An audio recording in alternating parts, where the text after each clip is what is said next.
ნარჩენები მხოლოდ დედამიწის პრობლემა აღარაა და დიდი გამოწვევა გახდა კოსმოსისთვისაც. ორბიტაზე გაფუჭებული თანამგზავრები და სხვა ნარჩენები შეჯახების რისკს ზრდიან და საფრთხეს უქმნიან აქტიურ ობიექტებს, რომლებიც უზრუნველყოფენ მაგალითად GPS, ამინდის პროგნოზირებასა და საგანგებო კომუნიკაციებს. ამ გამოწვევის sapasუხოდ სტარტაპმა ClearSpace-მა ინოვაციური მოწყობილობა შექმნა, რომელიც გაფუჭებულ თანამგზავრებს აფიქსირებს და მათ სხვადასხვა სერვისს თავაზობს.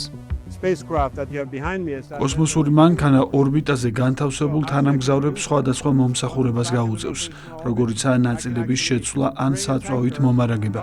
ეს ინოვაცია მთლიანად შეცვლის კოსმოსურ ინდუსტრიას, გაზრდის უსაფრთხოებას და შეამცირებს ხარჯებს. ჩვენი პირველი მისია სწორედ იმის დასტური იქნება, რომ ეს შესაძლებელია.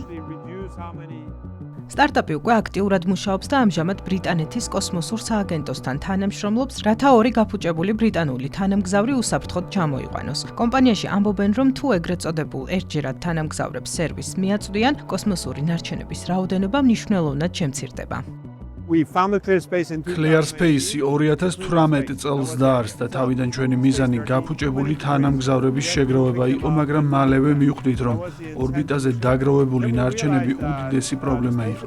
დღეს ორბიტაზე 35,000 დიდი ობიექტია. ისინი საფრთხეს უქმნიან თანამგზავრებს და ასტრონავტებს. ასევე ყოველწლიურად სულ უფრო მეტი თანამგზავრი ჩნდება, მაგალითად 2015 წლამდე წელიწადში 150, გასულ წელს კი 3000. თუ არ მოუძებნით მდგრად სისტემას, მალე ორბიტის ფუნქციონირება შეიზღუდება.